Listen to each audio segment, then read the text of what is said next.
सतगुरु सबको देत है, लेता नहीं कोई। सतगुरु सबको देत है, लेता नहीं कोई।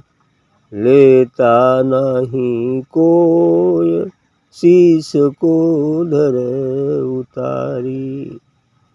लेता नहीं कोई, शीश को धरे उतारी। वहीं सकस को मिले, मरे की करे तैयारी। वहीं सकस को मिले, मरे की करे तैयारी। कड़ू बहुत सतनाम, देखत कै डेर शरीरा। कड़ू बहुत सतनाम, देखत कै डर शरीरा। रोटी खावनहार, खाएगा क्यों कर हीरा। रोटी खावनहार, खाएगा क्यों कर हीरा। अंधा होवे नीक बैद का पद जो खावे। अंधा होवे नीक बैद का पद जो खावे। मलया गिर की बास, बाँस में नहीं समावे। मलया गिर के बास, बाँस में नहीं समावे। पलटू प्यारस क्या करे, जो लोहा खोटा होय। पलटो पारस क्या करे, जो लोहा खोटा होय। सतगुरु सबको देत है, लेता नहीं कोई। वाह, सही कहा इन्होंने कि सदगुरु तो सबको देते, लेकिन कोई लेता ही नहीं। अब वो करे क्या करे। सूर्य का प्रकाश कोई भेद नहीं मानता, वो तो सब जगह जाता है। लेकिन जो अपने घर का खिड़की दरवाज़ा बंद कर दिया है, तो उसमें प्रकाश कैसे जाएगा? जाएगा ही नहीं। इसी प्रकार सदगुरु तो सबको देना चाहते हैं, लेकिन जो अपना खिड़की दरवाज़ा बंद कर रखा है, तो वो कैसे ले पाएगा। वही बात आ गई कि सुधा वृष्टि भई दो दल माही, जिए भाल कप निश्चित नहीं। तो यदि बरसात खूब मूसलाधार हो, रिमझिम बरसात हो रही है, 24 घंटे बरसात हो रही है, रिमझिम रिमझिम रिमझिम बरसात हमेशा हो रही है, लेकिन जो अपना पात्र का मुख उल्टा किए हुए है, तो बरसात होकर क्या करेगी। उस पात्र में तो एक बूंद भी पानी नहीं जाएगा। लेकिन जो चतुर जन है, वो अपने पात्र का मुख सीधा कर रखे। यदि पात्र का मुख सीधा कर देंगे, तो उसमें जरूर पानी भर जाएगा। वही चीज़ यहाँ है। इनके कहने का भाव ही है कि सदगुरु तो सबको समान रूप से देता है, लेकिन कोई ले ही नहीं पाता। तो चाहता यही है कि सब ले ले, सब मुक्त हो जाए, है ना। लेकिन सब नहीं ले पाता। लेता ना ही कोई शीश को धरे उतारे। आगे तो लेगा कौन। कहीं शीश को धरे उतारी, यदि गर्दन काट कर सामने रख दे, और इतने ही नहीं, गर्दन काट कर सामने रख दे तो ले सकता है। अर्थात अहम को मिटा दे तो ले सकता है। आ करे वही शख्स को मिले, मरे की करे तैयारी। कि ये चीज़ तो उसी शख्स को मिलनी है जो मरने के लिए तैयार हो जाए। सामान्य मौत मरने की बात नहीं कही जा रही, विकारों को मिटाने की बात कही जा रही। अहंकार को मिटाने की बात कही जाए।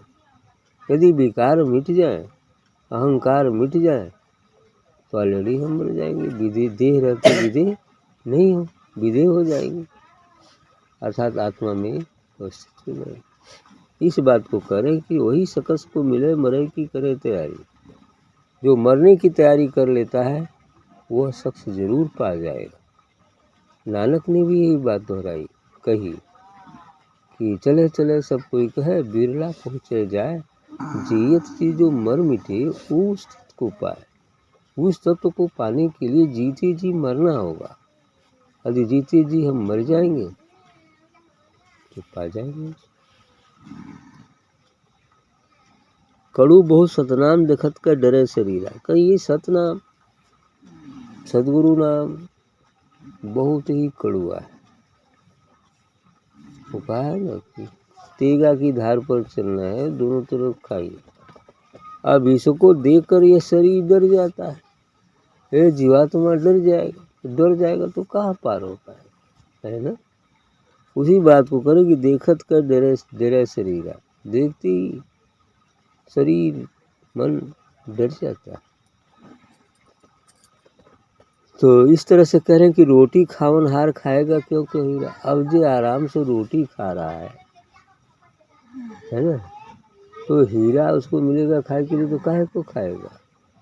विषय वासनाओं रूपी रोटी को खा रहा है, नमक लिट्टी चबा रहा है, तो उसको हीरा कहाँ से मिलेगा। उसको छोड़ेगा तब तो मिलेगा, है ना। उसको हीरा खाने की क्या जरूरत है, वो तो उसी में मस्त है। इसलिए अज्ञान अंधकार के कारण, अंधे हो जाने के कारण, विषयों के कारण वो अंधा हो गया है। उसके प्रति उसकी आसक्ति हो गई है, और आसक्ति के कारण वो अंधा हो गया है। इसलिए वो हीरा मिल भी रहा है लेकिन नहीं ले पाए, मिल रहा है लेकिन ले नहीं पाए। अंधा हो नीक वैद्य का पद जो खाओ करे। लेकिन वो अंधा व्यक्ति भी ठीक हो सकता है, लेकिन जब वैद्य हकीम को दवाई बढ़िया से लगाई डाली तब न ठीक हुई, है ना। तो बढ़िया से दवाई कोई वैद्य का यदि डाले तो अंधा आदमी भी, या ऑपरेशन करा ले मोतियाबिंद का, तो ठीक हो जाएगा। तो ये जो मोतियाबिंद हो गया है उसका ऑपरेशन तो सदगुरु की डॉक्टर करते है ना। उसका ऑपरेशन सदगुरु रूपी डॉक्टर करते हैं। जो ये मोतियाबिंद हो गया है, जिस अज्ञान अंधकार में हम अंधेपन में नकल को असल समझ रखे हैं, ये जो मोतियाबिंद के कारण हो गया है, इस मोतियाबिंद का ऑपरेशन सदगुरु कर देंगे तो साफ साफ दिखने लगेगा कौन वस्तु क्या है, सत्य क्या है, असत्य क्या है, पाप क्या है, पुण्य क्या है। ये आराम से समझ में आ जाएगा। तो जब आराम से समझ होगा तो हम सत्य को ग्रहण करेंगे और असत्य को छोड़ देंगे। वो हंस जैसा क्षीर नीर विवेक कर लेंगे। दूध को ग्रहण करता है और पानी को छोड़ देता है। ऐसे ही हो जाना होता है। तो कहे अंधा हो नीक वैद्य का पद जो खा। वैद्य जो दवा देता है उसको खा ले, या उससे ऑपरेशन करा ले। दवा से न ठीक होने तो ऑपरेशन कराना पड़ेगा, फिर ठीक हो जाएगा, आँख वाला हो जाएगा। मलयागिरी की बांस बांस में नहीं समा। आगे फिर उदाहरण करें, लेकिन मलयागिरी की जो सुगंध है वो बांस में नहीं समाती है? बांस में वो सुगंध नहीं आएगी, इसलिए कि वो बांस उसको ले ही नहीं सकता, लेता ही नहीं। कहा मलयागिरी के वन में सबद्रुम चंदन होए, कीकर शीशम बांस तरु चीड़ तरु हुआ न कबू। और यह है कि मलयागिरी के वन में जहाँ चंदन का वन है, तो सभी वृक्ष चंदन की शीतलता लेकर खुशबू करने लगते हैं चंदन जैसी। लेकिन ये 3 वृक्ष ऐसे होते हैं जो नहीं लेते, पास में ही सटे रहेंगे तो भी नहीं लेंगे। कीकर बबूल होता है, शीशम होता है, और चीड़ एक जंगली वृक्ष। उसी तरह बांस भी। ये जो है वो सुगंध नहीं ले पाता, वो अपने अहंकार में टाइट है। हम जो हैं सो हम हैं, तो कहाँ से मिलेगा, है ना। बस यही बात है। इसलिए कहते हैं मलयागिरी के बाँस हाँ बाँस में नहीं समावे, पलटू पारस क्या करे जो लोहा खोटा हो। अब पलटू दास जी का कहना है कि पारस क्या कर सकता है, जो लोहा ही खोटा हो और लोहा उसके पास जाए ही नहीं, जाए तो भी दूरी बनाए रखे, तो कहाँ से सोना हो पाएगा, नहीं हो पाएगा ना। क्योंकि पारस का स्वभाव है कि पारस परस कुधात सुहाई कि पार सठ सुधरही सत्संगत पाई, है ना। तो इस प्रकार से पारस के स्पर्श करने से लोहा जो कुधातु है वह सोना बन जाता है।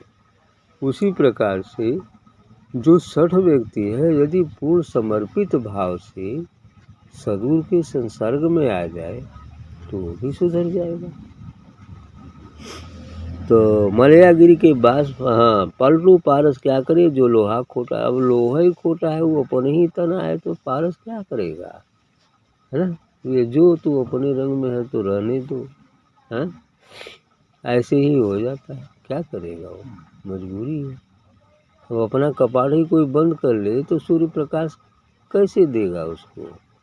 तो तू बंद के लिए तो जो अवेरे से लौट ही प्रकाश क्या करे, करो यही हो जाएगा।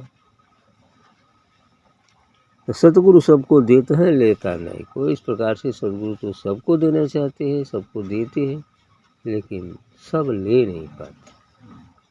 ठीक।